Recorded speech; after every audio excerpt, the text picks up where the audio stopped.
Oh, hello.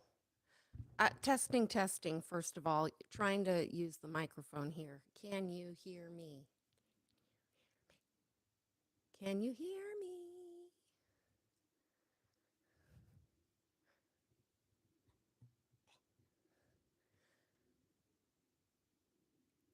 Two people watching. I'm sorry if you're the ones that don't like to comment. I have to ask you to comment and let me know if you can hear me.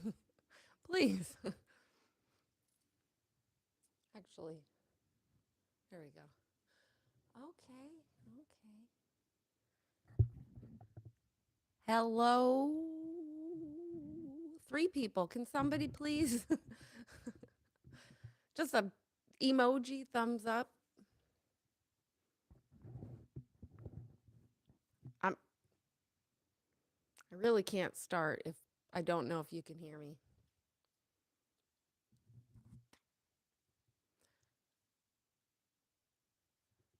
Hey, can you hear me? There we go. Okay. Let me know if it fades in and out or anything weird. This is just plugged into my phone, which I've never done before, and I have no idea what the quality is like. So, uh I just felt like okay, and now we lost two people. Okay. That's That was a great start to this shit. Um I feel like I have to yell at you because the phone's over here. So, but I'm trying to, I'll adjust that the microphone's here. I'm so self conscious of the audio right now. Hi, James the Ginger. Thank you. Please chat it up because two of you here. That's great. YouTube just notified me. I have more than this now, but they notified me I have 10 hours of watch time, which is apparently a milestone for this channel. So snaps to the channel watchers.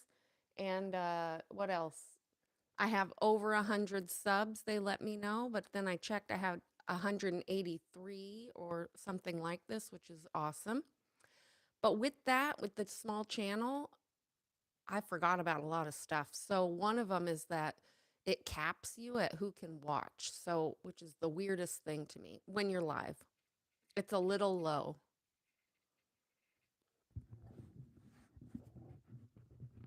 All right, well, then I will use my outside voice. I don't want a little low. I need audio to not be a little low. Do you think I should unplug it or I could just start all over cuz now I want to abort this whole mission and go to bed. The thing is I literally wrote taking action with the fear, which is for me and anybody listening. I don't want to do this. I mean, I do. I just have the fear as it is. So anything I can use as an excuse to not do this is fine, fine by me. I'm not here to try to tell you that I've got my shit together. There's a reason it says getting and get your life together. This is not me trying to be on a soapbox and tell people I have the answers. This is showing people I don't. I know I have a lot of information and a lot of things that have helped me along the way, but clearly not enough. So this is the journey of trying to figure out what the fuck I need to do. And hopefully it'll help you figure out what you need to do so we can all get where we need to go and do what we got to do. I don't want it, forget it, it's perfect. I need like high quality. And if I unplug this, then maybe it will sound better. It's driving me bonkers. And I can't, my computer's way over there. I can't figure it out. This is also important to me. Mostly it's important to me. So I don't want audio shit or I don't want it to sound like garbage and then the message doesn't get through. Because personally, there's times where people's audio is so bad I can't listen and then I miss their whole message, but my ears won't do it. Anyway, so fear, fear, fear. I have a lot of it. Well, not a lot, but enough that I would love to abort this whole mission and do something else. But I won't. All right. So I journaled this morning.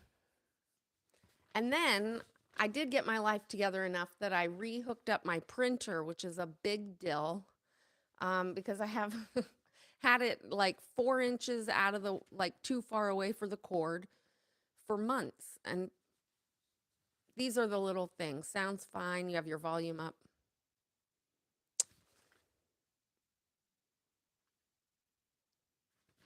No, I can't. I can't. Please hold. This is, I think I already prefaced my first stream. This is going to be a painful process for all of us. I have idea.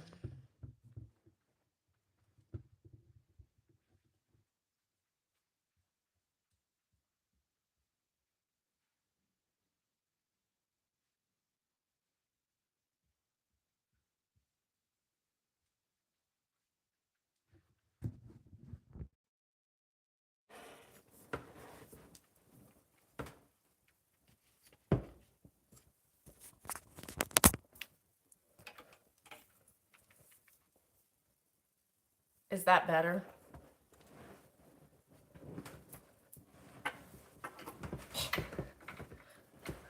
How's that? I'll just scooch you guys a little, lot closer. Better? Más mejor? Did audio go away completely? Come on, let's go. Come on, chatters. Where's my production crew? Okay. I want this to be an exclusive experience, Forever Young Stan, so timeless Stan. So PC or phone, I want you to be able to freaking hear me. All right, also a timestamp, 6-7. You sounded better with the mic. Fuck mic.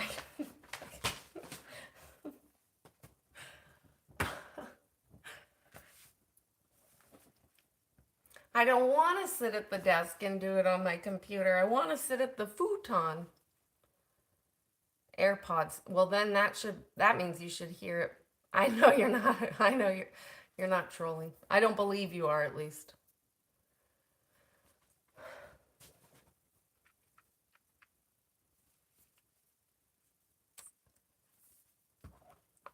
This is painful. Thank goddess I don't have a lot of people watching this right now. We're going to timestamp it though, and then I'm going to put, once it uploads, I'm going to say when people should start watching. Here we go.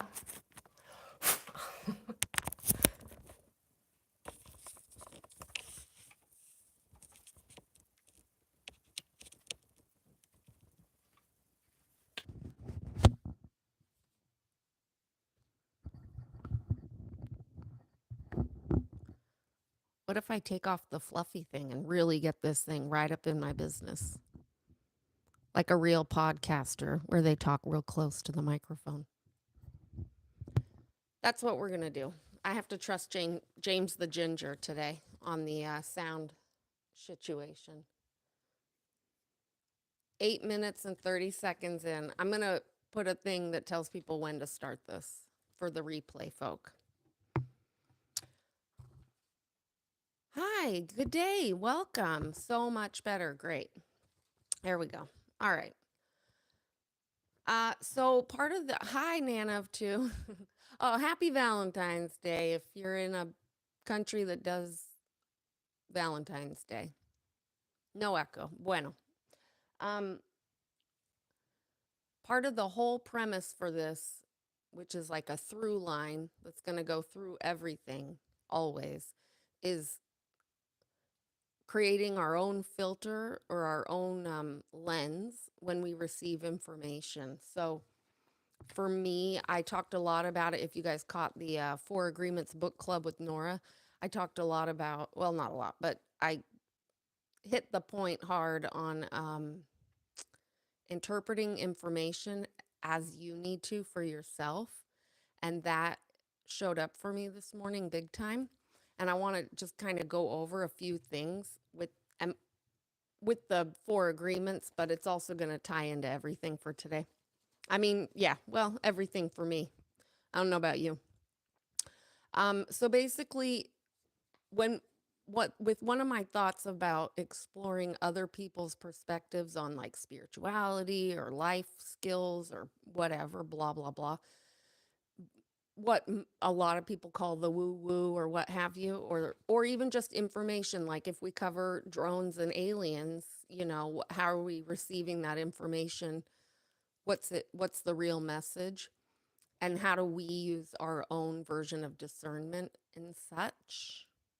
But in particular, today I want to talk about the Four Agreements and then another book and whatever else comes through. But basically, the question I always ask myself is this true for me? Or not always, but I sure as hell try. So, in the Four Agreements, I just want to continue a little bit about the book club experience. If you didn't see it, it's on Nora's channel, and I forgot to even tell people about it or post it. So, that needs to go on my to-do list. Um, I think I can post it on my channel. But if you are reading it or read it or don't have a damn clue what I'm talking about, hopefully this will still translate over. But basically, he gets into the judgment and having, our inner judge critiquing us. Use whatever language you want for that. Everybody has a different term for it. But anyway, he talks about justice, and I'll back it up just a little for context. So he speaks about these different aspects of our brain doing some of the talking, and there's or perceiving or processing, and there's the judge and the victim, and how easily we can fall into victim, which is a whole other topic for a whole other day because I got a lot of thoughts on that. But in regards to the judge and the person that's Judgy McJudgerson within yourself, he says, but what does he say? Actually, let's back it up enough where the justice makes damn sense.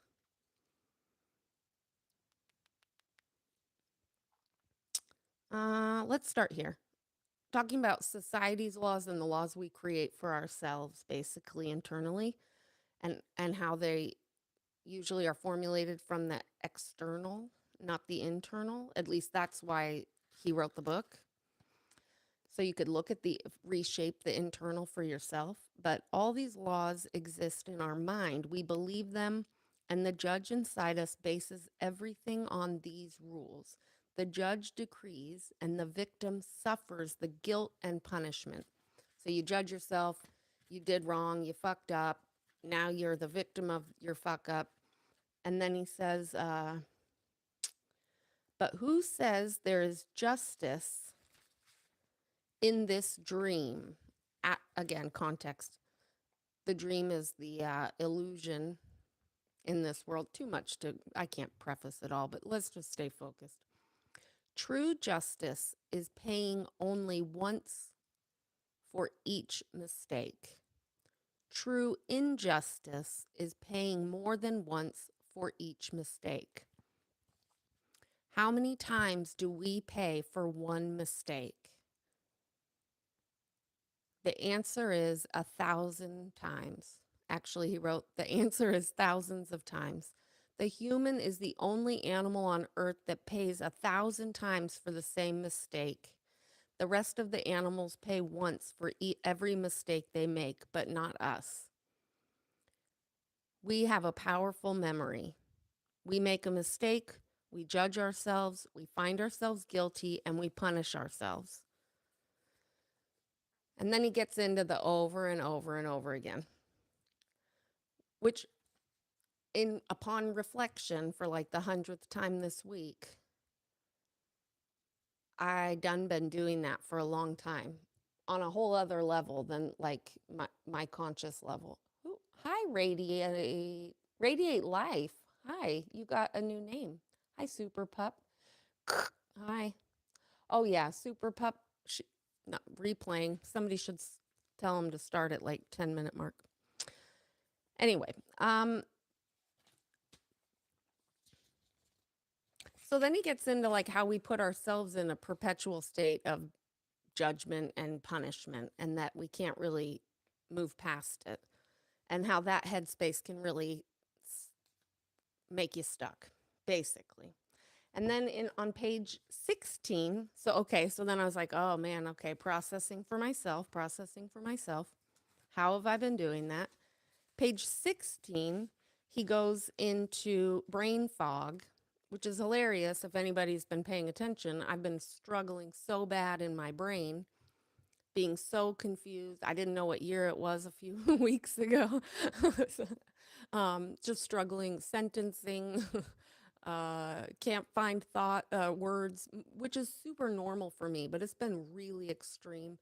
And, I have been battling or struggling with whatever the heck's out of whack within my physical self and emotional and mental, because I do believe being more, again, upon the reflection, I believe being in an environment that's so triggering, a post culty environment, the other stream, if you don't know, that's my other channel. I think that has not been, um, we all know it can be not healthy and toxic and traumatizing and triggering. What up, DT? We all know that. And I do really well navigating those things usually, but I think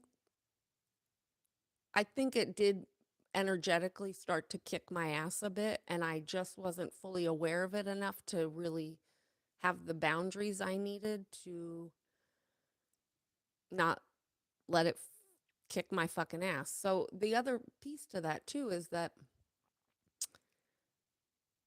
in truth, my boundaries over the years have gotten so good about keeping out certain energies or vibrations or chaos, period, that I think I just didn't have it around. So now for the last year, I've had to navigate being back around it with boundaries. And that's what's been sort of the challenge, because I was really good at just cutting shit out. But like allowing myself to be back in it and then figure out how to maintain my balance and not have my ass whooped. I haven't failed at it because I'm still here and I'm not dead yet, but it's been a challenge. And I think I had to recognize that recently is probably a level or a layer to why my physical self is screaming that I'm out of balance, a piece to it. Mostly my personal life, though, again, though, is the real root of it, because I can get real about that shit and not say it's this external thing. It's me and my own internal shit. I need to get way more stable, get my life together, and then I can be in these environments without it whooping my ass. But anyway, he talks about the brain fog, and he writes about how that's when we're in that, that's us like not allowing ourselves to see the full truth or what have you. But he says we trust what we believe, and our beliefs set us up for suffering. Again, if I believed it was the external that was causing me the brain fog or the problems, then I wouldn't be able to look at myself and say, "Wait, did I not have boundaries? Or wait, did I put myself in a situation where I didn't have my oxygen mask on first? And what did I do? How can I be accountable for my own shit? What can I do different? More importantly, what can I do different in the future so I can keep doing what I want to do without it whooping my ass?"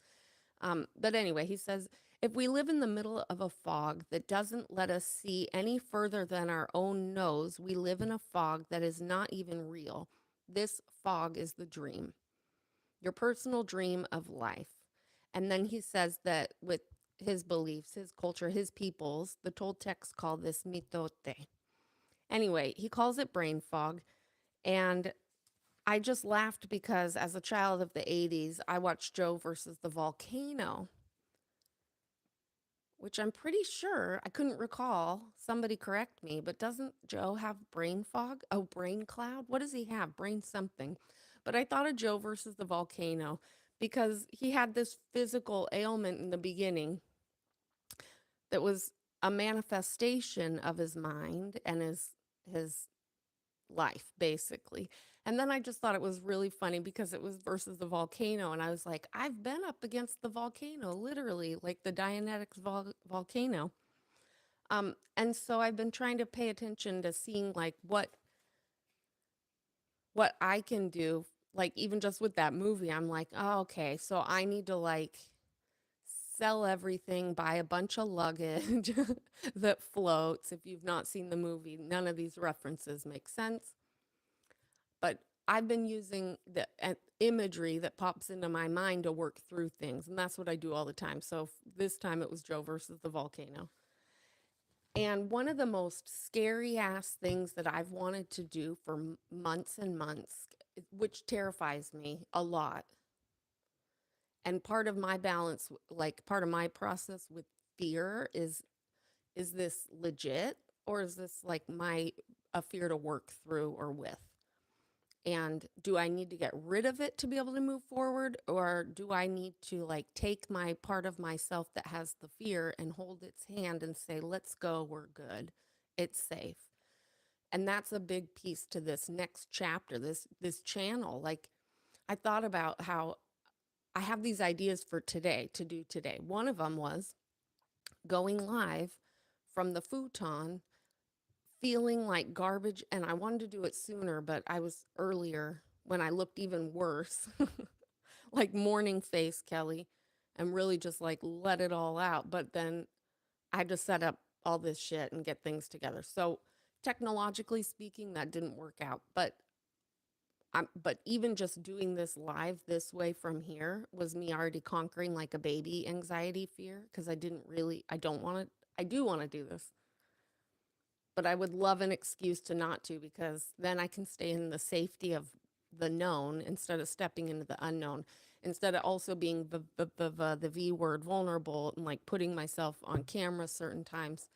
I've been like very insecure about um, particularly in the morning, but just my face looks so different to me personally. And I'm so puffy in the mornings that it's not like, oh, let's hop on camera time. It's so I have to work through that. But I think one of the challenges I'm going to give myself is to start doing these streams in the morning, like with coffee, which is the intention. So even though it's past noon and I'm not supposed to be drinking coffee past noon, that's a rule I created for myself, which may or may not serve me. I'm sticking to the intention that we're going to do puffy face morning streams. And that's sort of what I saw today that might be of benefit, like starting the day a certain way. Because I do a lot of pondering and journaling in the mornings. So that also shout out to the Forever Young Stan for that suggestion, which I thought was my own this morning till I remembered you did it too. Or you said it too. James the Ginger writes in and says, I'm a big fan of listening to music that makes me feel and think. Music without lyrics helps me process emotions and crosswords or solitaire to clear the brain fog. Yeah, I haven't been listening to music much this last year, and that's a weird thing for me. I thought of that the other day because I actually turned on the radio in the car for the first time in a really long time. And it was, I flipped through all the channels before I settled on classical because classical makes my imagination go wild. And I work through my unconscious shit through my imagination. Joe versus the volcano or scenarios, or I have plenty of conversations with people in my head all day long. But the imagery that you can just like, it's like a meditation too, or a visual. What is it? I forgot what it's called. Guided meditation. Classical music puts me in that space, and then I can do my own version of like more alert, conscious meditation. So I do need to do that. Thank you for reminding me. Have I done CRP tests done to see what's causing inflammation? I don't know what CRP is, and no, all I did was the levels and stuff. I did your basics, your blood panels and your vitamins and all that shit. I need to like advocate for myself and go back and say, I'm still feeling like shit. Yesterday, Sleepy Fish Band song called Our Reflection, noted. James is suggesting to the group Sleepy Fish Band and a song called Our Reflection. Music with lyrics take my mind in directions I don't want to go. Well, me too, but it depends on the lyrics. Some lyrics I love. Radiate Life writes in and says you listen to ocean waves to sleep, and the first hour you wake up to clear thoughts and feet, clear things. No, DT, I haven't. C reactive protein. No, but feelings. Ocean waves at night and in the morning to help you. Yeah, cool. Yeah, yeah. I haven't been doing shit like that. I also don't have like I don't have like a radio or anything set up. Everything's via the phone. I think my life has just been dominated by trying to make life happen on YouTube's and take out a cult. So I have just been a little distracted is all. I haven't done well at balancing, which is because I started something new. And now that I have a little bit of balance there, instead of saying, how can I address my personal life, like I told you guys, and like get that more stable so I can keep doing that YouTube channel, I created another YouTube channel that's so that's where we're at. It's insanity. But I do take I don't take the path that's easiest. That's for sure. That is for sure. Anyway, moving on. Page 18. Page 18 gets into sort of what we're moving into, which is the discernment and the taking in information or people's advice or people's beliefs or philosophies and how it works for us, but also how it might not work for us. Some of the best things I can do sometimes is read shit that I don't agree with because it challenges me to say, do I believe in this? No, I don't. Why? Why don't you? Just helps me get more clear about my own process. I wish YouTube would leave the chat up for longer. It just shows me you wrote something and then goes away. Yeah, and just taking out a cult is exhausting. But just thinking about the damage it's done, hearing the stories, thinking about the abuse that might be happening now as without a support group, like without like a mental health support group. And I've joked that, streamers need group therapy. I probably should have been in therapy to like process some of this shit. Um, because not only is it other people's trauma and triggers, but it brings up my own and it has brought up my own. Then I have to kind of stop what I'm doing, process my shit. Probably would have been more effective if I had found a therapist months and months ago to be like, oh, could you help me just like work through this shit so that I can keep going without it kicking my ass? Thanks so much. Welcome to America and the the healthcare system. Not super easy. Takes months sometimes, but it's on my list now. I think I'll do that. Anyway, so on page 18, shifting a little bit into like discernment and taking info in for ourselves, he writes, we are not good enough for ourselves because we don't fit with our own image of perfection. We cannot forgive ourselves. Again, the judgy McJudger and you're stuck in the judgment is because you're not the ideal. You're not that whatever fake ass concept of perfection you are. And most of the time, we're not even aware of what that is. We just know we're not meeting it. We don't care what the image of perfection is because we're just stuck judging ourselves. We're like content to just be like, I'm just, this is what's wrong with my life or with me. But at this point, it's just is what it is. It's not even wrong. I'll just stay here and kick it in the comfort of my own self frustrations. I mean, allegedly, in theory, this is my belief. You better be using discernment because this might not be true for you. So ponder, is this true for me?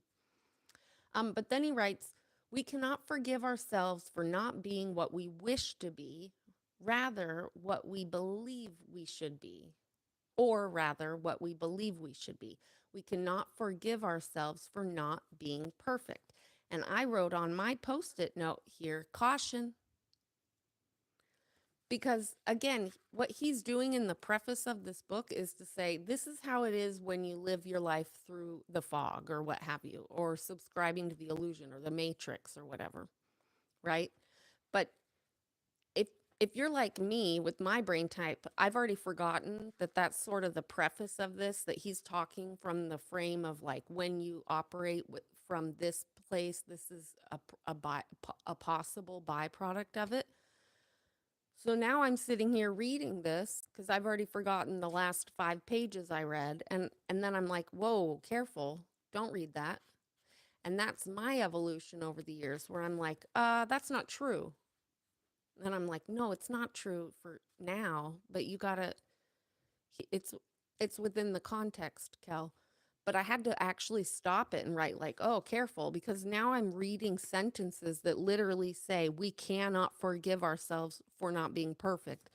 And if I'm not consciously aware that because I already forgot what he wrote for the last 10, 20 pages, I'm now reading a sentence that can be very harmful to me that says we can't forgive ourselves for not being perfect. Okay, well, move on. So it's even just like the little sentences, because I was picking this up and putting it down along the way, and I wasn't reading it in one full swoop. So just picking that up and reading that, I have to be very careful that some of these sentences cannot get stuck as fact within my mind. And like, for example, discernment when moving forward. Again, I'm laying the foundation for a whole bunch of shit I plan on diving into on this channel if I don't give up and quit and just, I don't know what, go work at Taco Bell. But he writes, humans punish themselves endlessly for not being what they believe they should be. Is this true for me? I'm like, okay, he's writing this as it's a fact, which it might be, but again, he's not saying in our belief system because he already prefaced the shit out of this. But these are these little sentences that can get stuck in the brain, in my opinion. But so I'm using these as examples that like personal development, self-help, whatever, thoughts, beliefs, books, people's, anything, information, news, fake news, all of it. I feel like we have to be so hyper aware of what we take in and how we take it in, because the brain is like, oh, okay, cool, got it.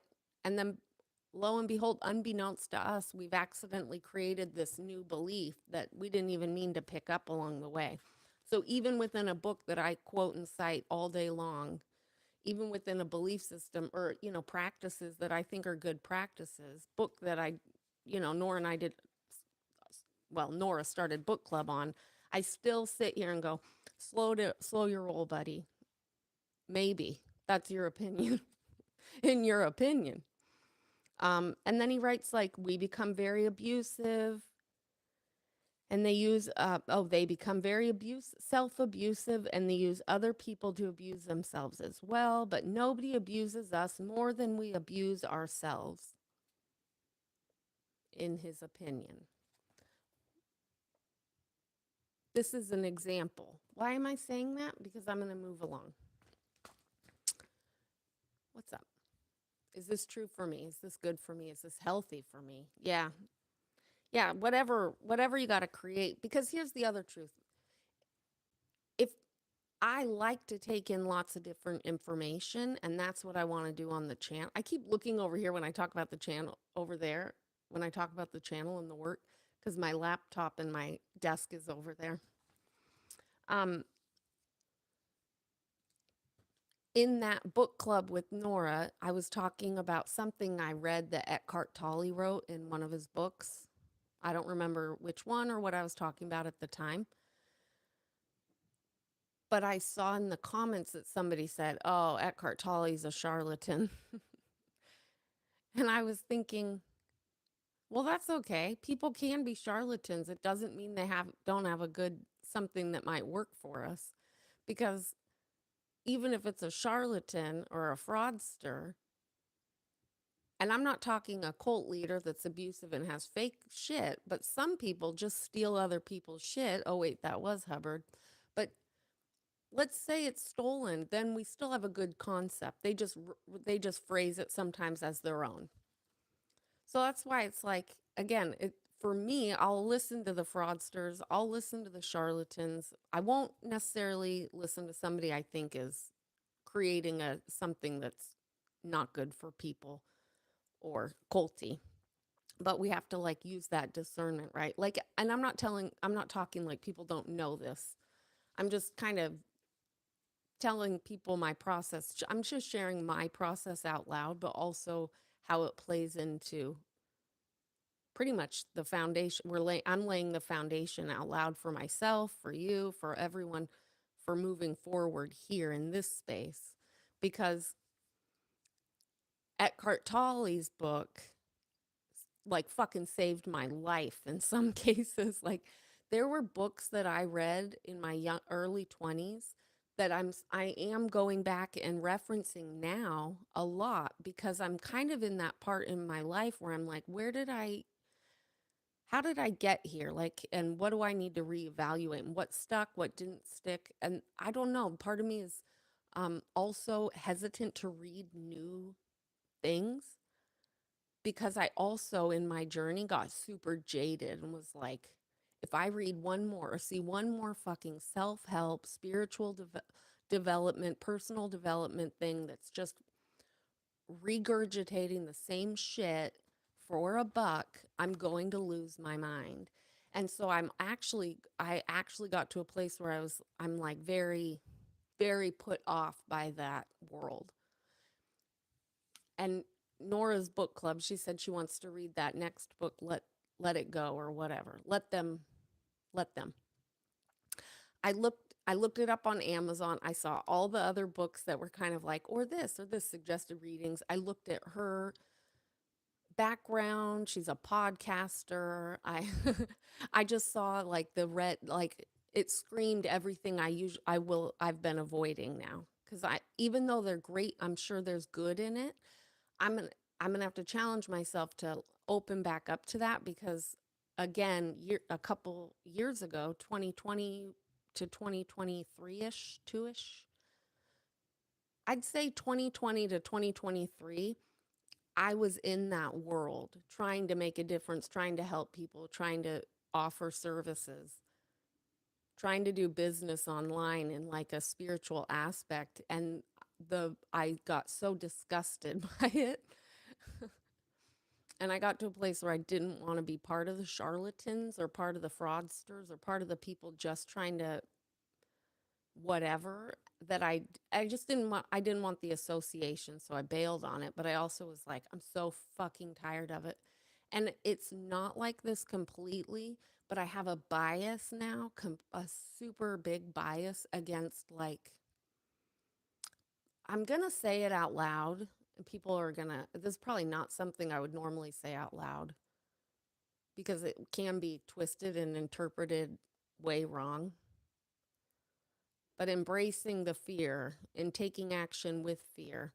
I have a massive bias and distrust for privileged American white people telling people personal development and spiritual shit. I mean, because I'm one of them. I think I can say that because I'm one of them. It's not fair, but it's there, and I have to be super aware of it. Actually, it's a great transition point. So, okay, hold on. We're on page 1 of like 9 pages. Let's hurry up and get through this shit. What did I write? True or not, concepts and exercises I heard from him, being Eckhart the Tolle, contributed to my survival and changed me in many positive ways. So again, charlatan or not, his shit worked. Stolen or not, it worked. He's not American, but middle-aged white dude. Um, learning how to shift uh, to present moment saved me. So it wasn't just that he woo woo hippie talked. He actually gave some exercises or things to practice that helped me learn helped yeah help me learn how to shift into present moment. And when you're in a state of being triggered or trauma or things are happening around you that are traumatizing for or was traumatizing for me or triggering, when I finally learned how to shift into present moment and work on it, it was a practice for sure. Then I didn't have to be in that triggered panic state. I could be in the present moment. And for somebody that's going through it, for me at least, that was pretty life saving at the time. So I liked some of the practices or exercises. One of them he did, actually, it was an audio book. No, I lie. I make the lies. It was a retreat he did, but he recorded the whole thing and I listened to the retreat and it was like 3 days and I happened to be working. I'll just say it. I was trimming weed at the time, the marijuana. Hi, Holly. Holly's talking to us from the past. She'll catch up in the future. And I'll check the chat in a minute. But anyway, you just sit there and trim, trimmity, trim. So I could listen to this audio for 3 days straight. So it felt like I went to the retreat. And on that audio, that was in the past, Your Honor. I no longer do that work. Um, in that audio, he does an exercise where he ding rings a bell and then it rings. And he says, listen to the sound and focus on being present, listening, actively listening to the sound. And then as soon as that moment when the sound stops, be in that moment. Pay attention to that moment. Feel what that feels like. And this is already after some time where he talks real slow and methodical. So you're already kind of getting in that meditative state. Also, I was doing repetitious work. Repetitious? I think so. So I was already in that sort of meditative state. Are you present moment, Holly? Hi. But anyway, so the ring.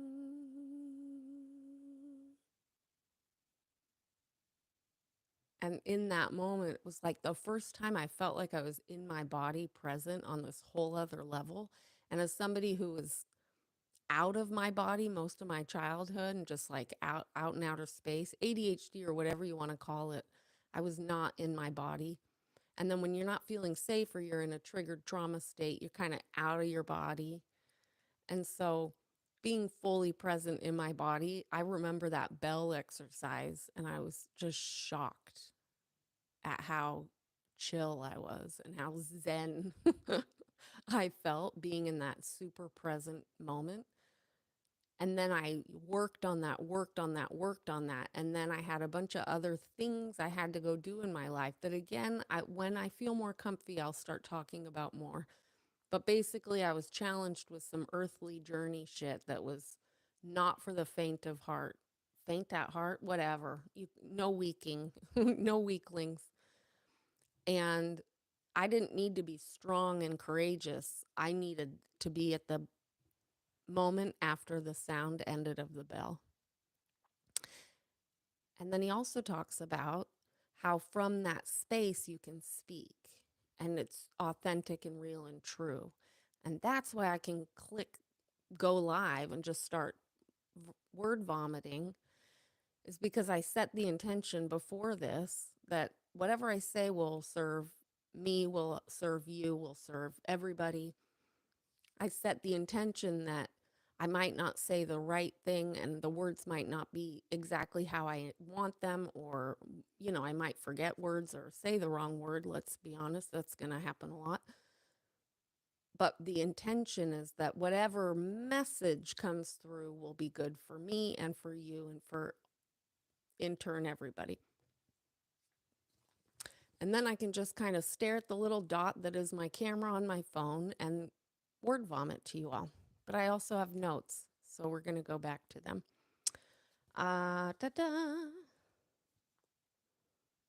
Oh, yeah, it's also how I'm able to let myself go enough to journal or to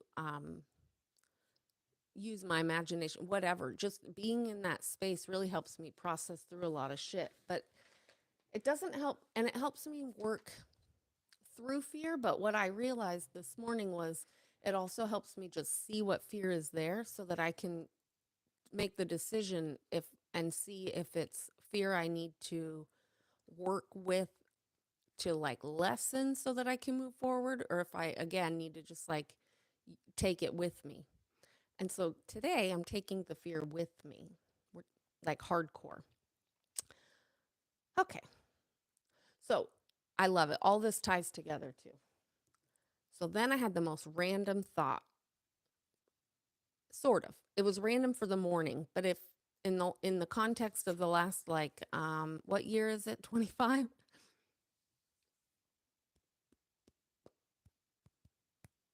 I think it was 2019 that I found a different book. No, it wasn't even a book. It was a person online. Somebody I would not usually listen to at all. Somebody whose very accent and voice made me ponder if I could handle it. Somebody who's on the outside, I perceived as the absolute opposite person I would ever want to take advice from. I'm getting there. But first, I had this really random thought. Remember when I told you guys we're going to talk about I want to talk about money cuz I got a journey there, or the energy of money, or whatever you want to call it. Um this is, oh man, I'm working with the fear. I can talk about this. I have the fear and it's okay. It's safe. It's safe to talk about this. We'll just procrastinate though. We'll just take a sip of coffee. Mhm. I have the fear. Hold on. Also, I said I would check chat. So I'll use you guys as a procrastination. No problem. You're being used. Your words are being used. Who's to say that what you're reading is true for you, though? I find my brain cycles every few years. Yeah. And I have to find different things to stimulate my mind. Things that worked before don't now. Yeah. Yes. Yes. Yes. Yes. This is it for me in my perspective, I think. We got more about Kelly's problem. Your symptoms sound like nutrient deficiencies, common to vegetarians. Yeah, I know. I thought that thought too. But I've been a vegetarian for 20 years and never had this. So even if that's what it is, I think it's been exasperated because my body's been in a quite the struggle state for the last year. And that's not just environmental external, it's because of the I didn't have a solid foundation here. I haven't felt safe in like a year, earthly wise. I've been in a state of fight or flight a little bit extra, more so than my usual fight or flight. And I think it depleted me.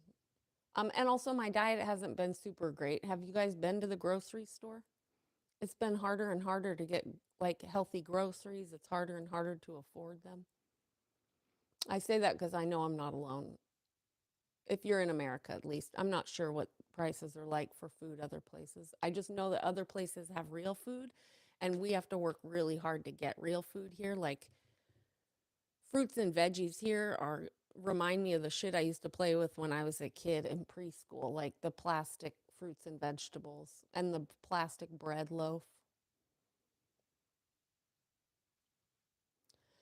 Holly Lewis writes in and says, I was taught on my journey to take what you need and leave the rest in regards to any sort of teachings where they're concerned. And I find it might be difficult to talk about money on YouTube due to the amount of grifters out there in the interwebs. Can I have a garden? I can have,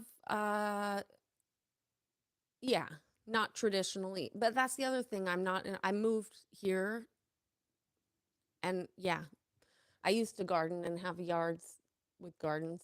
No matter where I moved, and I've moved a lot, I would have like something planted in the earth to eat.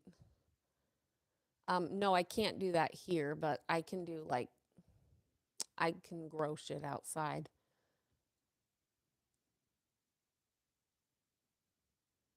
Holly, you would like to encourage me to find the confidence to release the fear because most regard you as authentic.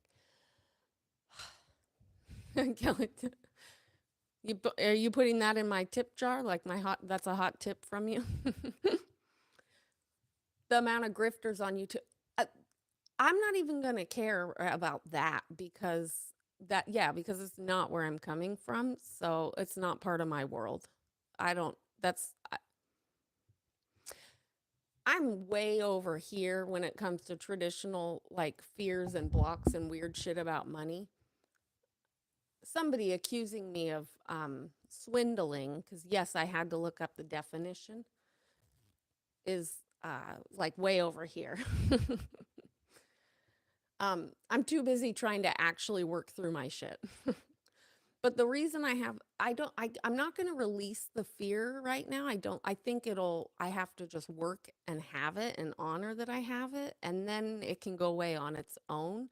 I think my brain needs to see that it's safe and see that it's okay to talk about this shit. And then it will start overriding and it will start creating the reality and the belief that it's okay. But for right now, I'm okay honoring that I am uncomfortable talking about some of this stuff. Hi, MD Media. Hello, everyone. All right. Also, for those of you that are, I know, I'm almost certain all of you know about my work with the anti Scientology. I'm using the accidental, like 80, no, how many pages? I think I printed like 100 or 80 pages accidentally one time, like last year, of a FBI report. So I printed today using that. Yeah, it's 2022. I think it's only like 6 months. Yeah, it's from 2022 and it's like I think 6 months of their report, like of all of their reports. The whole report is 556 pages, but I only did like 80 or 100 before I realized, oh shit, I accidentally, because I walked away. And then I came back, I was like, why is it printing so much? Anyway, in all of it, look at Church of Scientology. I was going to go through all of these one day and see how many reports just in that 6 month time the FBI got.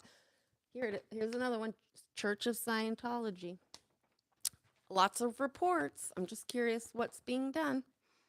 Anyway, that's for another day and definitely the other channel. Anybody sitting here thinking to themselves, Kelly, quit procrastinating, move on. All right, I will. Okay. This plays into my actions, taking action for now and for later today. I had this very random thought pop in my head. I'm going to just read what I wrote. I had a very random, but not random at all, thought pop in my head about $5,000 a month income, basically.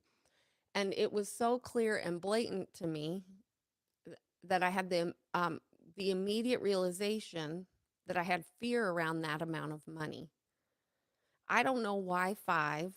I don't know why I thought about it at all. I wasn't consciously thinking of anything regarding that before to trigger that thought or awareness. Um, Although the years and the recent things I've been talking about is what brought it to the surface today.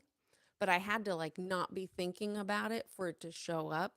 But it was just a weird thing. I've never thought about, oh, $5,000 income a month or I don't know where 5,000 came from. I don't know what it was about, but what was worth paying attention and journaling on was that I immediately, very clear, very plain, very basic, very not like very factual. I just had this realization that I was like, I'm scared to have that much money come through and have to like spend it wisely or whatever, which is way more than I need in a month. So it was a really weird number. Anyway, this is my brain doing things. And then I wrote, so finally today, I was able to have that simple thought show up at a seemingly random time. So now, what do I do with this realization? And here's where discernment and critical thinking, when taking info in, will merge. There's this woman I've listened to a lot. She's probably controversial to others, and some probably think she's a charlatan. She, however, is the reason my life changed in the financial with a financial. What did I write? She is the reason my life changed trajectory. I meant financially, but it's same all. I am. Oh, and then I wrote, "Welcome to my journaling in the morning. I am the reason it hasn't sustained on that trajectory consistently." But her shit, her words, her stuff, her exercises, her brain experiments, her journal prompts, um, her life, her journey, she helped me learn how, like Eckhart gave me the tool to learn how to see the fears I have around money. And in this morning's case, the amount being so specific, I at least had a way to look at it that didn't leave me paralyzed and feeling hopeless. Financial trajectory. Yeah, I don't know. It just showed up today. I just wrote that. I don't think I've seen that anywhere. I don't know. I don't even know if it makes sense, but it works for me. I'm glad it works for you. Also, if you're listening to this going, I don't have financial trajectory problems, good. Take away money and put in, I don't know, self love, put in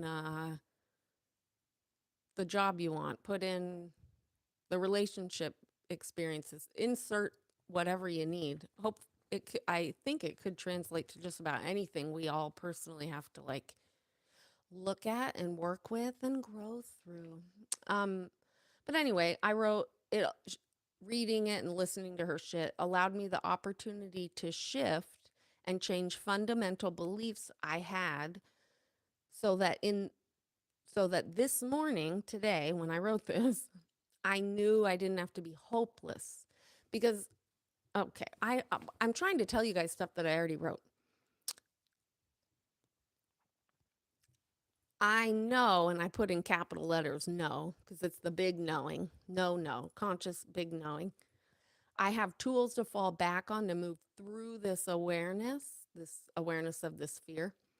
And and it didn't make me hopeless. Just saying like, "Oh, I have fear of having that income, any income amount really." Having a fear of something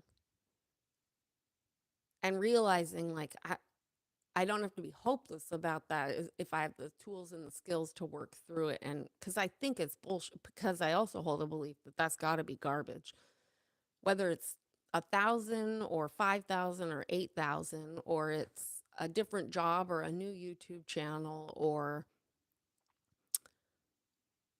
a place we want to travel. Like for me personally, I hold the belief, again, partly because of the shit she talks about, that if we want something, it's probably, and we're good people, and like there shouldn't be shame around it. And we should probably look at why we want it. And then if it's real and true for us in our lives, go for it. Like it, and especially for me, if a fear pops up around it, that's usually a flag for me to actually look at it and pay attention. Anyway, again, we're not talking about just like random shit here. Stick with me, folks. I'm getting somewhere. Anyway, so this awareness wasn't brought to the surface so I could say, okay, I have a fear of blank, so I guess I'll stay away from it. Stay in the safety. Oh, wait, by the way, you want to know what? Yeah, I'm getting there, Holly. He talks about it too. It's talked about everywhere. It's talked about in everything, like the fear of things, the what is it? Like staying in our safe space, staying in that comfort zone is what keeps us keeps us somewhere without evolving. And this is leading to a huge fear I have that we're going to get to in a minute.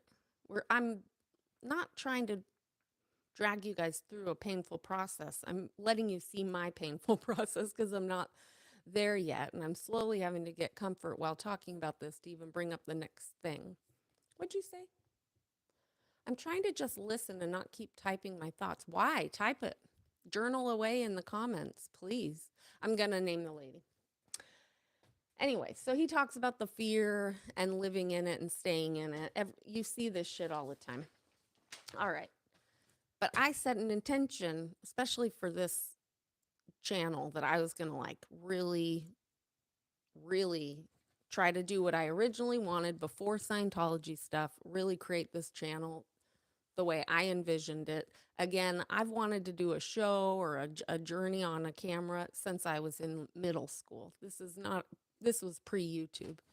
Luckily, as I got older, I didn't have to sell my soul to corporate America or the Illuminati and have to like join Hollywood. I can just do it from YouTube. So that's good.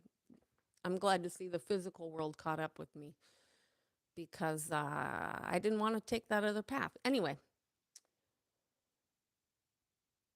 Oh, we're going to just read the journal. So the awareness wasn't brought to the surface.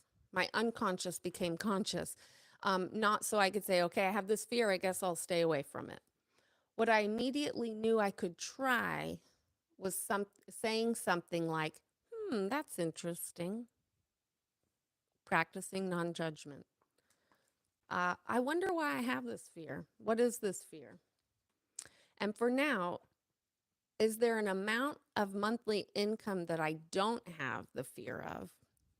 Is there a way I can challenge myself to work towards that amount or even just a little bit more so that I don't set myself up for a task I'm not prepared for? I'm not ready emotionally, mentally, whatever.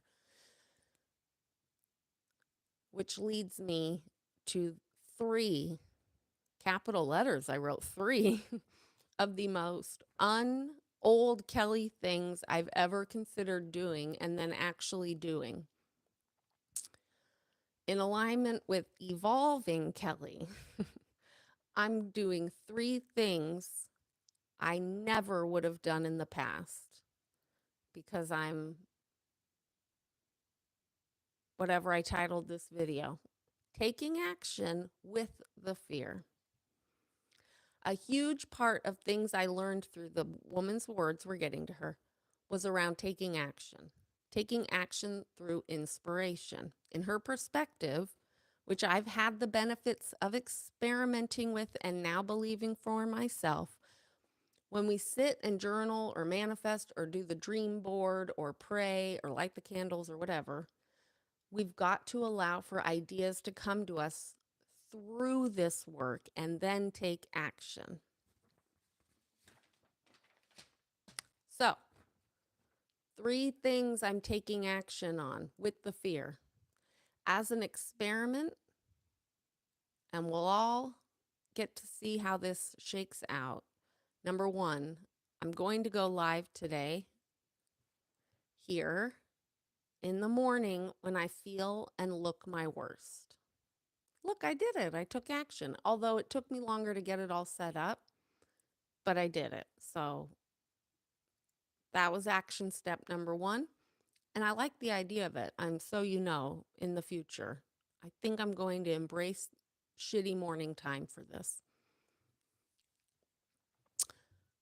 Number 2, an idea I had while I was writing this. So during all of this, a thing popped in my head. While writing this was a memory of a recent email I read from Amanda. Now, hold on. I'm waiting on telling you more about this person because you're going to laugh. But anyway, what I did was in 2019, after receiving her emails for like years, I signed up for this. Again, I have a healthy distrust for online spiritual and personal development, anything, particularly classes and courses and programs, because I've seen some super shady shit out there. I've seen some crap. I've seen a lot of charlatans. I've wasted money on stuff, but I've also benefited from it. Oh, and I've also created and had online classes and courses and programs. So again, I can say this shit. And part of me's sad because I think I could have done really well there, but it just was such a nasty space. I just didn't want to be part of it anymore. But anyway, I took her money, like a money thing she had, and she came from a background of uh therapy. I can't remember if she, yeah, she got her master's degree, but then didn't go on to get her PhD. She dropped out of her PhD program and then started like looking at her shit and talking about that online. So from the therapeutic side of things, she kind of addresses shit in a cool way because again, she uses money as a topic because that was one of her struggles, but it ties into whatever area. So I really did eventually figure her out and could listen to her. In the beginning, I had a major block around just her as a being because I had to work through my issues on judging people without knowing them. That's true. It's true. Anyway, so I took her shit and it actually did like change a lot of, I did a lot of inner work, like a lot of belief shifting. Again, coming from a background where she was studying to be a therapist, I think helped me because it wasn't bullshit. It was tried and true shit. She just merged it with her stuff and money and things. So like really, and being a female on earth, it really, like I jived with it.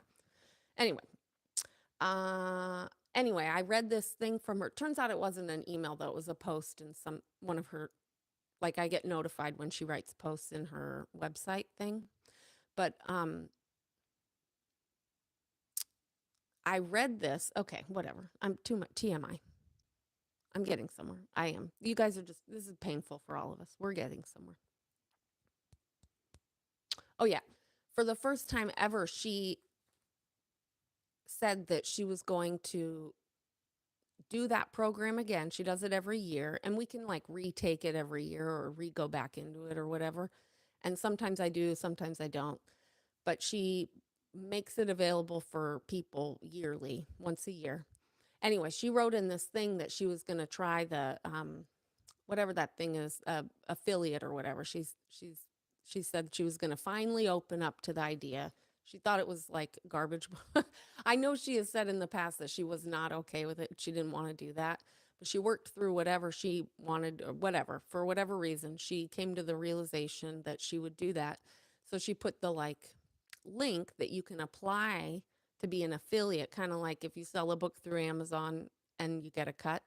So she posted that and the application, and I read it and I was like, good for her, like whatever, she worked through whatever, and that's just another thing to get the word out, and good for the people that do it. And anyway, and then I moved on with my life. But but at that time I also had the thought that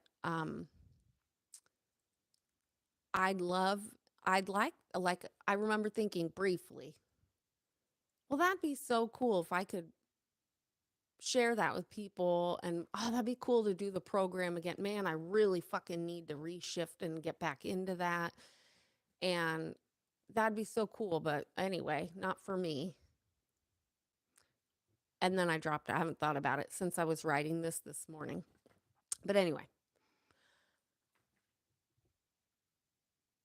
I said, no, never mind, not for me. That wouldn't be for me because I'd be like, at the time, I was like, I'm the worst spokesperson for that work because it helped me a lot in the beginning.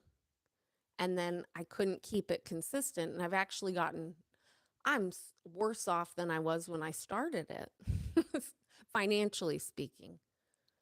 Like internally, I'm sure I'm like way ahead, but my outside world is not matching my inside world. And that kind of plays into all the shit I've been saying and said in my last live.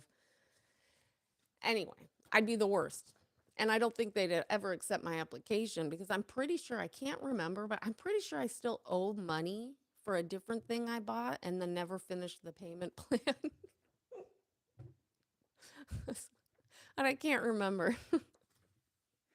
I think I just have debt like scattered about that, but it's not like they're coming for it. They just probably, I think if I remember correctly, that after some time, I don't have access to that class anymore, which I don't think ever, I think that's what happened. I don't remember, which is fine because clearly I don't need to move on. I need to stay and keep going through whatever I need to go through. Probably go back to that shit because it goes in layers. But anyway, that first time I did it and really gave it my all, I like damn near tripled my income that year. I got a new car, the Volvo I have now. I like shifted my whole mindset around a bunch of stuff. My kid was way better off from it. She wanted to do, she was doing like really, the foo fancy club volleyball that had like travel, like with hotels. And I was able to pull it all off on a job that was like when I got whatever I got a different position at my job, so I was paid like damn near double. It was just a crazy shift, but I could apparently I didn't lock in enough because I didn't sustain it. And now I've reverted back to how I used to kind of live, like way back in the day, where I'm scared to, where apparently I'm scared, or for whatever reason, like for the last year, I've been living on literally damn near nothing scraping by. And it's been, that's the reason I'm out of balance. I cannot blame the cult. It's that I've allowed myself to live back in a mindset of living so close to ground zero that I'm constantly in fight or flight. I'm constantly wondering how the next thing will show up and how I'll pay this and how I'll do that, which worked out for me. Obviously, I'm still here and there's electricity in my space here and I still have a house somehow. But but I'm not in like, but it's not been like a power move. It's been more just like survival so that I could figure out how to move forward the way I want, how I can have the life I want. What are we saying here? Kelly's journal session. This is a long one, an hour and 10 minutes. Although it took me 10 minutes to start. Radiate life with Lorelei. Lorelei? For me, I need it to be practical. Can I integrate this into my life? And is this nourishing for me? And you mean things? Yes, trying something new like an affiliate link. Yeah, and there is actually bringing up the like, oh, and the grifters and the, things like that. Yeah, that does pop up a little bit thinking like talking about this stuff. Yeah, I guess it does pop up for me. Not in regards to another thing I'm doing later, is where I was coming from earlier when I said it's not part of my thoughts. I think trying to follow structure and rules that we read about or hear from someone else can really set us up for failure. Amen. You're not living up to your own expectations, but someone else's. That's what this is talking about. Rules that we set up for ourselves. You're just, that's your, I read that the same as I read, we are our own judge and we continually punish ourselves. We're the reason we're in purgatory of punishment constantly. Um, Layers, it comes in layers, it like an onion, and one metaphor that still works for me. Oh, that's one that works for you? Oh, life is a big fatty onion. I think about how I live myself based on expectations of my own visions for myself. But what's important is setting your own expectations for yourself, and using some pieces from others as guidance can be beneficial. And the fear is blocking, Anne says. Amen. Amen, a woman, a human.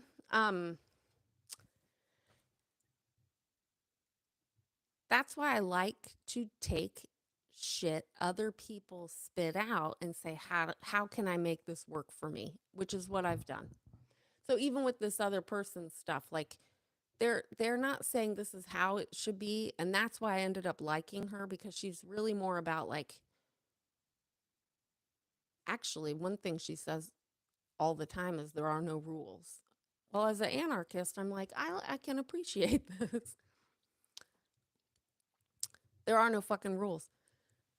And because of her psychology background, it's more about getting through and doing your own therapy on yourself to figure out what's going on and how you think of things and see things, why you think it and see it that way, and then how do you move through it if you need to?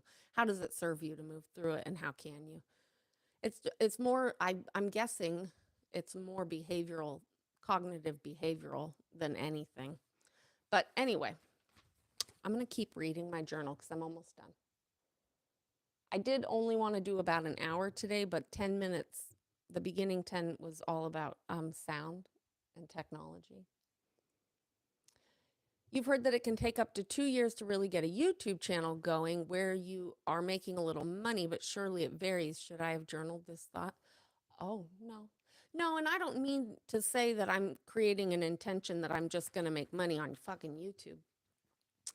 I just want to do it. I want it to be a source of income, but there's a lot of other shit I want to do. And I've had lots of other ideas and started other things in the last year. I just have like blocked myself from a lot of other things. But I've also worked like half time, part time here and there. I think it's just that after like the last 3 or 4 months of like slowly fading and turning into like a sloth, it just got to a point where I couldn't even do like very much side projects or work. And then and I was so uncomfortable. I wanted to quit everything and start something completely new or go back to school or get a different, get that job at the law office. And then realizing I just like wasn't able because I literally had so much brain fog that now I'm like, oh man, now I have to take radical action with the fear. There's no more fucking around, which is fine. I'm glad it happened this way. But anyway, moving on. I have one more thing I want to get done here. I didn't want to be on too long today on this channel. I have other shit to do on my other channel. Uh, anyway, I already said it all. Oh yeah. Step 2, this is for me, outcome completely irrelevant. Like completely irrelevant, but in that process and writing that and realizing all of that, I it literally as I was writing this, I wrote, okay, in radical effort to push through my fears and old beliefs, I'm going to just apply for that affiliate link. And if I'm accepted, then I'll share more and see if anybody wants to do it. But the point is not about, well, I don't want to minimize it. I would love it if somebody wanted to do the program with me again. But the goal is to step outside the comfort zone and do the application and write them and say, I think I still fucking owe you money, first of all. Second of all, I'm the worst example for this program. But here's why but I want to do this anyway because it actually did help me to reframe my beliefs. It helped me with my self-esteem. It helped me see myself different. And that's the other thing is it's not about money. It's not. It's about empowering yourself to allow yourself to want and go for shit. Oh, we're frozen. Okay. Fun. That's a fun freeze. Fun freeze. I was all, did you guys see it frozen? Was that just me? Anyway, the point was it you think it's about money, but it's not. It's about moving through your shit in your life. It's probably why I'm here today doing this or did the other one because it really helped me see that I can like live outside of this like fear world and expand and go for shit I want to do.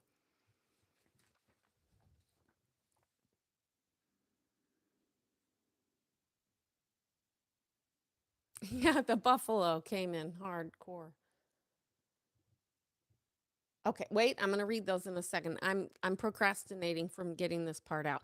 So anyway, I'm going to force myself to challenge myself to get way uncomfortable with a truth that I had not even paid attention to, which is I think I still owe you guys money. And I'm going to, as somebody who is not a great spokesperson for it, I'm going to apply for it and I'll let you guys know if that happens. But regardless if that happens or not, I'm going to allow myself the same space I did the first time I took it and take it again once it opens. I don't know when it starts again. I think it just the enrollment period starts tomorrow. But here's what okay, wait, stay focused, Kelly. Oh, I wrote, when I tell you this is incredibly uncomfortable, I should share that I'm super tense just writing this, and my physiological self is sick to my stomach and responding with anxiety. Because just the thought of telling you guys that. But as I just said it, though, I'm like, I don't actually, it's fine. I worked through it, journaled it, now I can say it. And if people don't resonate or like it or think I'm a whatever, well, I don't care. People's perception of me is irrelevant here. Anyway, number 3, crazy action that I never would have fucking done in the past. I had this idea a couple days ago and I was like, oh my God, that would be so fun. No, I can't. I can't do it. And I'm like, why? Why? And I think part of it was the grifter aspect, or part of it was this or the that. But I'm like, it would be so fun. Just fucking do it. And then last night, but I didn't let myself do it. It's on the other channel. Then last night, I thought, oh, just fucking do it tomorrow for fun. Then this morning, I woke up and I was like, oh, it's Valentine's Day. I'm going to fucking do it because it's self love. And in an act of being my own Valentine and loving myself, I'm going to do the fun idea I had on my other channel today. And Joe Bananas shows up with something very special, which I'll show on the other channel, which just like signed, sealed, and delivered that this idea I had needs to happen. And I'm going to, after this, I'm going to take a break and go potty and stuff. And I'm going to go on the other channel and I'm going to do my PBS inspired telethon, which I don't know if you guys, what it's called other places, but public access television shows, like in America at least, they do these telethons, or used to, where everybody would be sitting at phones and calling in, like accepting the donations and the support, financial support, like from viewers like you know? And so anyway, we're going to find those old commercials if we can and really tap into it. But I'm going to allow myself, oh God, okay, never mind. I still do have some fear about it or weirdness, but I'm going to allow myself to do that. And we're going to look at my old streams, because it's been almost a year and I want to honor that it's been about a year of a journey. I want to honor the work that's been done. And I never would normally do my own, but I want to kind of go back and see some of my old streams and replay some things. We'll play other people's shit too, and we'll have some fun with it. But I would like to also do it in an effort to like get back to LA and handle some shit I want to do down there. And so I thought that'd be a fun way to just fuck around and have some fun and go back and reflect on the past year, reflect on the work that's been done and moving forward. But I just thought I would do it with my own shit because quite honestly, I just thought it'd be funny. And in self-love, you know? So, but also, yeah, I didn't want to you wanted to hear all the fears. Oh, she's so self-centered. She's looking at her own shit. Oh, she's asking for help, and oh, she wants money, and oh, blah, blah, blah, blah, blah, blah, blah.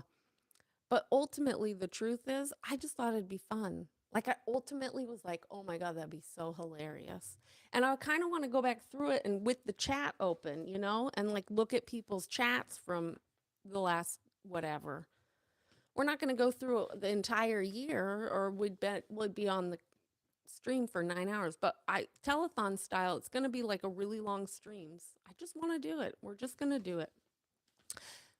In closing, right? I think it'll be fun.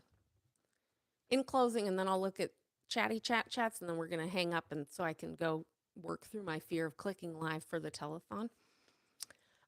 I don't remember what I wrote. The frustrating part about taking an action or inspired action, as I learned years ago from the Amanda chick, inspired action, is that you're going to likely be, I typoed. I don't know what I was trying to say. Is that it's going to likely be that the ideas are things that will shift me from my usual outcomes, and the very nature of the inspired action could be something like that's super scary to do, because if I'm taking action to try to shift a belief, like if I put out an intention, or I'm manifesting, or I'm processing what I want in my life, or what growth I want in which area, or we're journaling, or we're, praying, lighting candles, doing the dream board, all that shit. It if you can't just sit there and say you want it and then that's that. You got to actually fucking do something about it. And so with that, you have to be in that space. What I learned, again, I'm sure she's not the only person that talks about it. It was just, she's the first person that helped me see it and understand it in a way that worked, but was like sitting in that space, creating that in your mind and putting out the intention, but then sitting there and saying, what what do I do to make that fucking happen? And then allowing the ideas to show up. Well, those ideas are usually way different than your usual ideas. So they're fucking scary. Can be put the potential's there that it's scary. It probably is going to be scary because it's the thing that's going to move you out of where you're in that safety zone. And if you're in your safety zone but you want something different, you got to usually get out of your safety zone just a little bit. So then you got to figure out how you're going to take that action or do that thing, because it's probably going to be scary. And for me today, it was, I can't get rid of the fear. It's not going anywhere. So I better fucking do this shit with the fear. So me and the fear are on a journey together. And I'm trying to remind the fear that it's okay and we're safe. But you're going to have to come with me, because otherwise you're just going to hold me back. So that's me talking to my fear. Anyway. And then also she brings up, oh my gosh, it all blends together.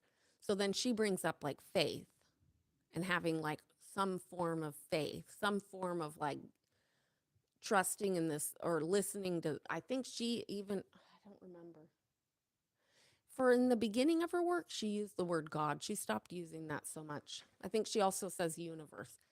But that ties into the 4 agreements and some of the shit we were talking about in book club, and ties into me and the foundation of this channel, which is allowing things to work for you and allowing it to say, is this true for me? But also allowing words and sentences to not stop you from the message. Because even in the 4 agreements, he drops the God word, which is tricky for me, or it used to be. Now it's not. Now I work through it because I have my own version of whatever that is. But it used to be, and I said this in the book club, so if you missed it, I'll recap. I said, 15, 20 years ago, if I heard the word, if I saw that, I would have been like, we're done. I had such a block around somebody telling me what things are or how it is. But I wouldn't have got the message. Turns out he's not really even talking about God. I think she does, again, say universe or God, and she did come from a Christian background, but she doesn't like spout Christianity or anything. And she worked through it, but it would have blocked me in the past. So anyway, I'm able to see and work through other people's languages. Like the first people was it Australia or New Zealand? I think it was the first people in New Zealand used the concept that after we learned this in book club from one of the chatters, that after people cross over or die, they're in a dream state until they come back onto Earth. And then that was interesting because the Toltecs in the book talk about being on Earth in the dream state until you wake up and see the truth on Earth. So again, the languages, I'm like, they're literally using the same words, being in the dream state, being in the dream, for 2 completely separate experiences.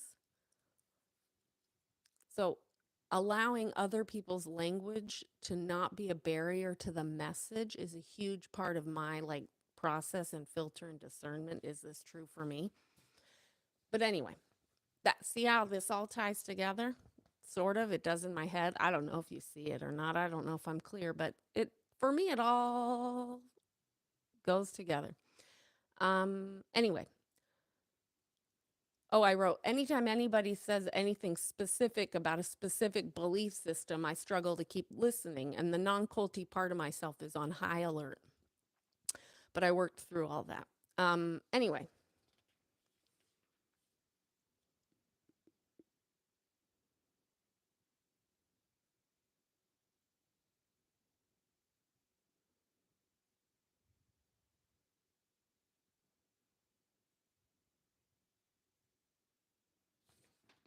Oh, long story short, clearly I hit some barriers and blocks, but I wasn't conscious of it in my last few years, enough to be able to shift out of it.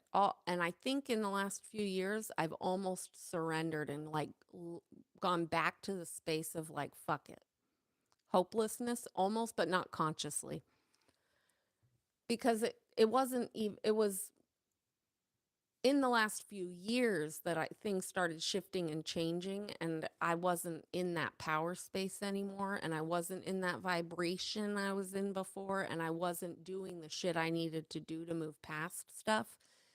And I think it's because you start doing like sometimes in inner work or inner processing or whatever, you're like excavating and getting past some shit, but then you hit something that is clearly so much further down, like layered down than the original surface shit. So the surface shit is easier. You think it's hard because you're not at the actual hard stuff. I think that's what happened for me. I worked through a lot. I saw immediate results. It was not immediate, but quick results. It was really great.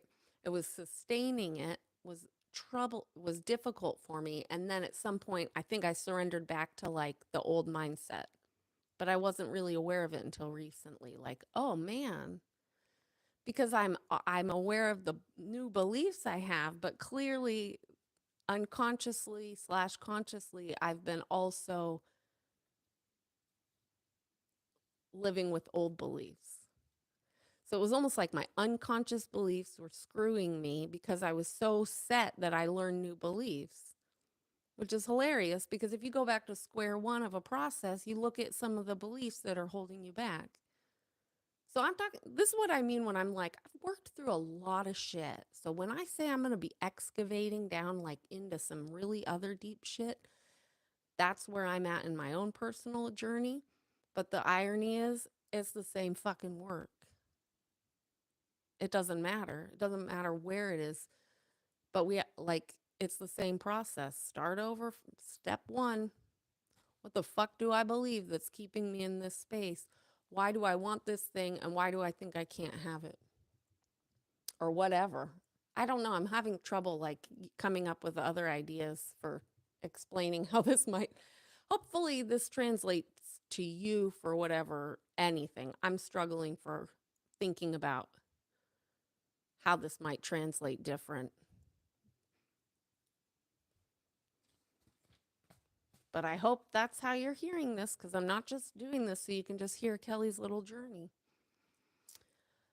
Anyway, in closing, I wrote, I'll talk more about my telethon and intentions when I get on the other channel.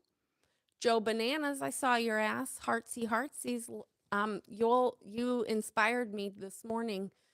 You like signed, sealed, and delivered an idea I had about a telethon, and your video is going to be what is really sealed the deal. So thank you. It's pretty much the best Valentine's Day gift I've ever received ever. In fact, it is hands down the best Valentine's gift I could have ever received and have ever received. Thank you.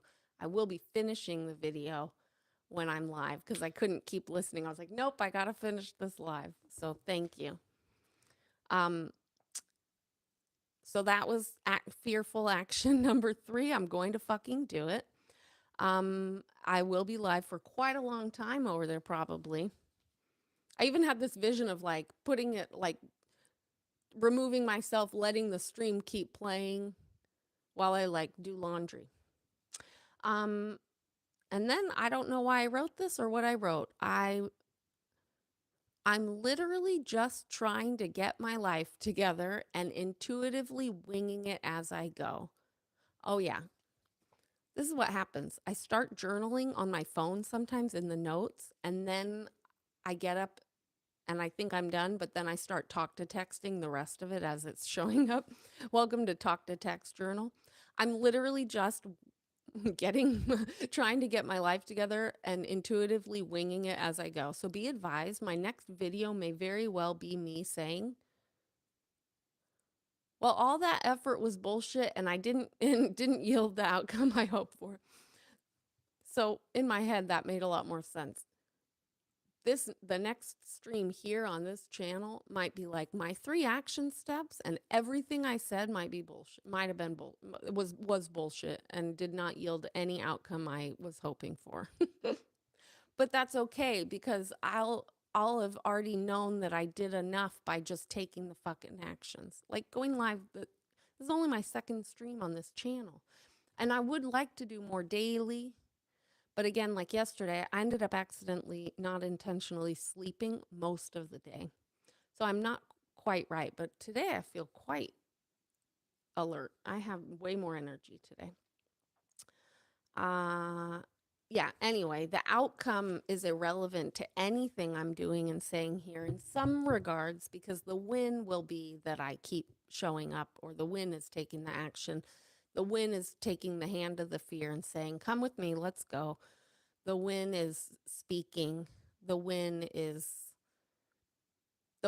just being present and acknowledging that sometimes I feel present in a pile of shit, but that it's an illusion and that I'm not actually in a pile of shit. Maybe I am, but the pile of shit is within a broad bubble of what I perceive as love. Um, and and it's okay to sit in the shit. That's another thing I learned a long time ago. It's super okay to sit in the shit. Doesn't mean we have to sit for long and can't take action that's outside the shit. So that's what we're doing. That's the win. We'll see what the outcome is. But thank you for being here. Now I shall read the chats, and we're hanging up the phone call because now it's been way longer than an hour. Everything's a phone call to me. Bloop, bloop.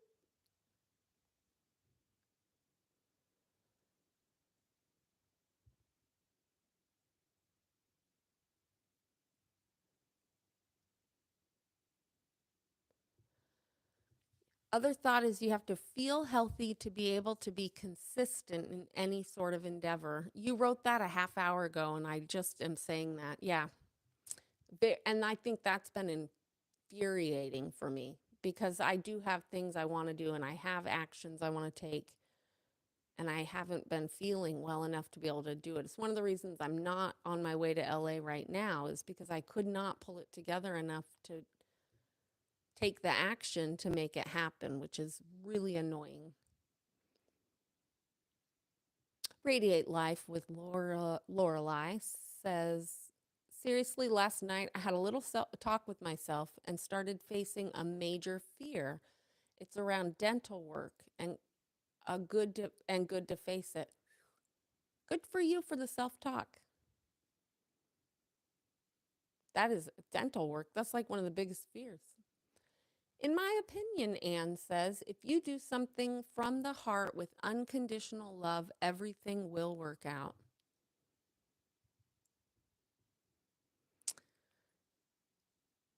I'm going to sound like a hippie for a minute and say, I think that's so much easier said than done when you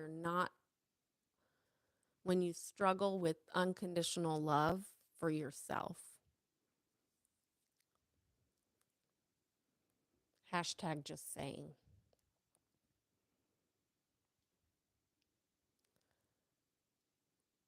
Oh, you guys were very chatty. Oh, I think I have like a half hour of chat to catch up on.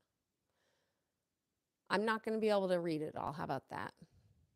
I take the props. Thanks.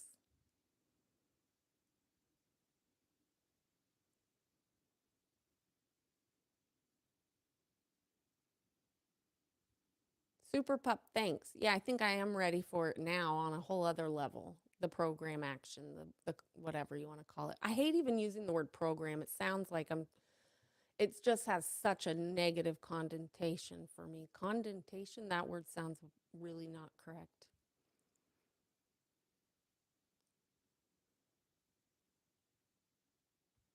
Thanks, Holly. Yep, taking the props. I say and do my best to live with, quote, it's my intention to know and love myself. Started as a kid, of course. Many of us didn't fit in. So now I'm adoring my naturalness and not unquote, quote unquote, fitting in.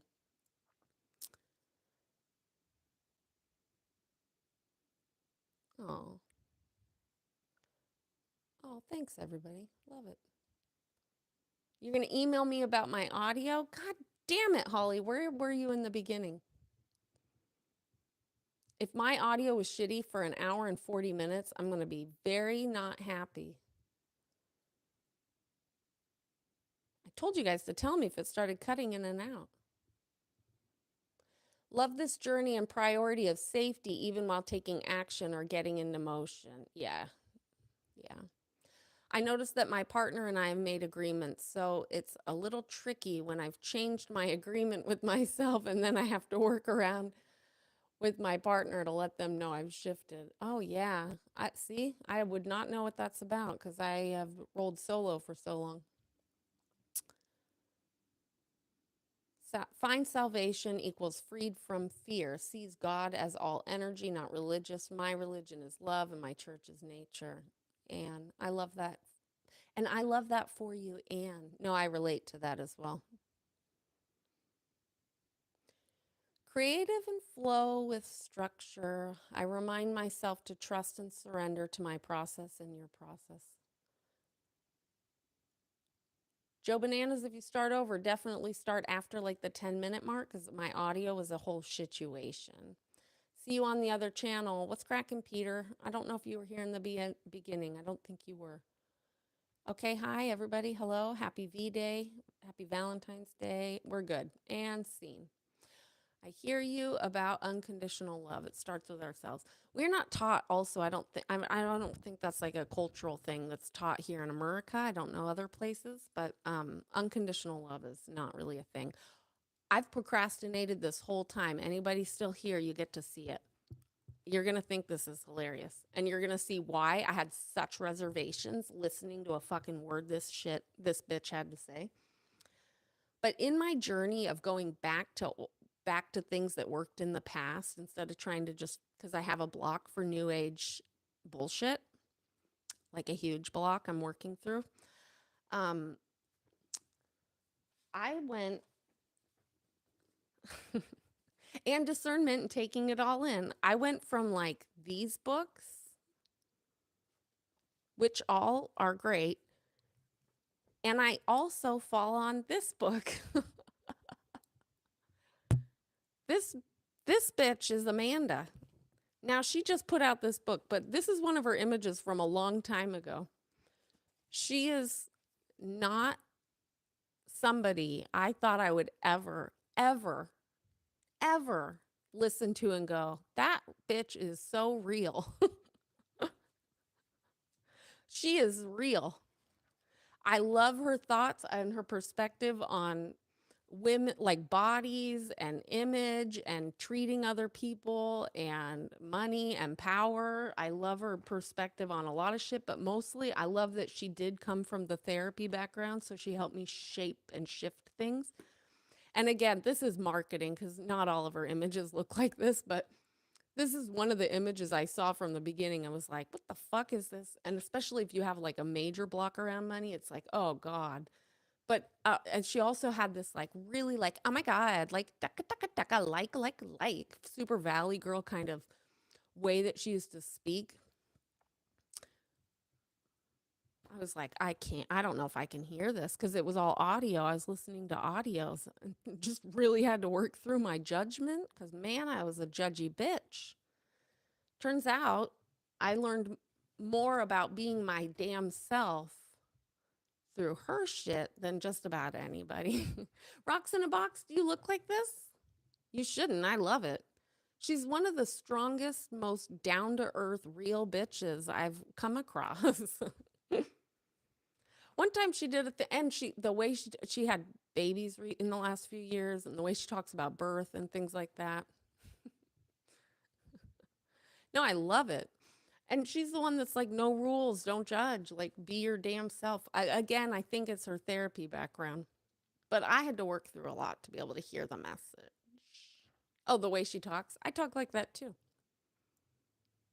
I see. That's my point. I had judgments, just like when I was younger. She talks about this too. But I used to judge people with money, period. or with money, whatever the fuck that means. Like what I perceived as somebody that was wealthy, I judged. I didn't know I did it, but I did. And I used to be very like that's, you know, it's a way to be a part of the a slave to the system, you know. I didn't realize there was growing up nobody talked about being an entrepreneur, nobody talked about being, you know, I didn't have people around me that made their own money or did their own thing or were artists or creative people. I didn't have those people in my life, so I didn't really even know that was like a thing. No, I didn't. I'm sorry. Her name's Amanda Francis, AF. And yeah, so Amanda, this is like I live in duality. So these are the books from my past that I'm going back through. Jamie Sams was cool because she brought some like old wisdom to the new, and she talked about like the cultures, teaching ancient teachings to all the people on the rainbow, so we could all get together and start living in balance again. And then this is Amanda Francis, who's like, fuck the rules, do your shit, work through your shit. Time for women to have the wealth. No offense, dudes, but your time's up. Anyway, just random. One time she also talked about women judging her. Like she has a lot of people hating and judging her on the interwebs, I'm sure. But one time she said it was about women's bodies and choices. And I think I don't remember what it's called, but she did like, she was talking about judging women that do cosmetic or whatever surgery. And she was like, I think she said something like, it's my fat. If I want to take fat from the lower part of my body and put it in the top part of my body, I can put my fat wherever I want, and you don't have to judge me for where I want to put my body. Like, lay off my body. I just loved it. She was talking about where she puts her fat. But it was true. It was like judging women. Women, it was also, this is what I like about her. It's about that thing we have been taught and trained as a culture, especially in America, I don't know other places, where women are pitted like women against women. Well, that's so that the status quo can remain, if you ask me. And it's when we really drop all that and go back to the truth, which is, in my belief, a truth, to support each other and not judge one another and not buy into some bullshit that we need to fight each other for the what. Oops. All right, whatever. The universe is like kicking me off. Anyway, when we work together, we rise up together, which goes into my whole vagina monologues past. Because I won't have a stream without saying vagina. Yeah, AF. That's what's so great about her name, Amanda. You started your inner journey when you were 32 and you're now 58. You love yourself and everyone else. Yay. Yay for you, Anne. I don't always like how others behave. Can I get a uh-huh? We all judge whether we like it or not. So my therapist says, "Oh yeah, I can be so judgy. The thing is I have to be able to catch it. Otherwise I won't work through it. And if I judge somebody right off the cuff, then it's either because they are full of shit and that's great intuition, or there's something I need to learn from them and they are really reflecting the shit that's blocking me from learning that message."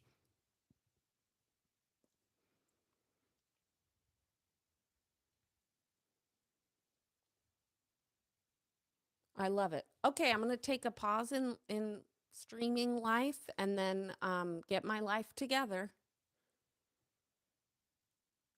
Probably not going to shower again. I'm not going to lie about that. I might have to go to the grocery store and get foods though, so I can sustain myself because it's been days and I'm tired of like cheese and crackers because I've been lazy.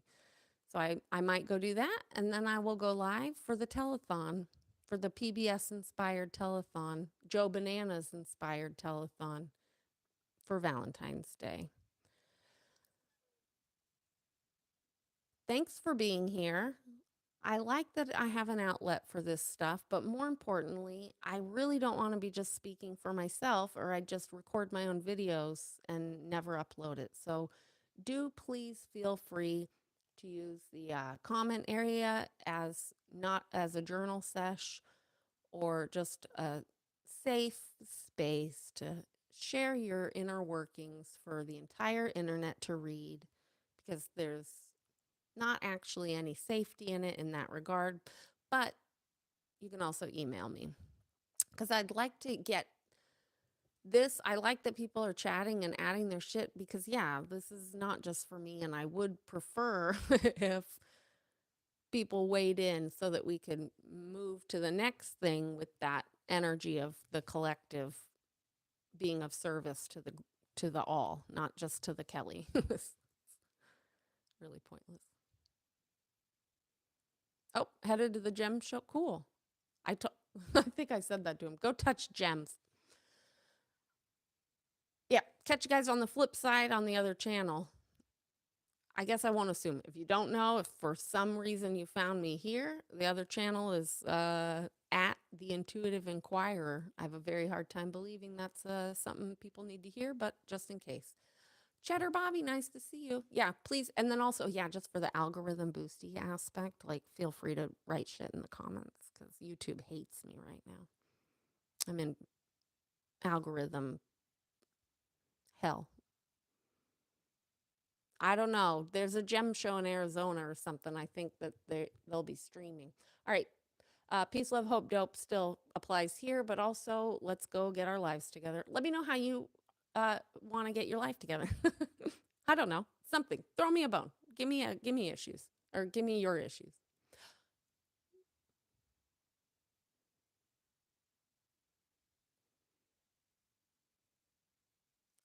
Happy Love Day. That's what I'll say. Bye bye.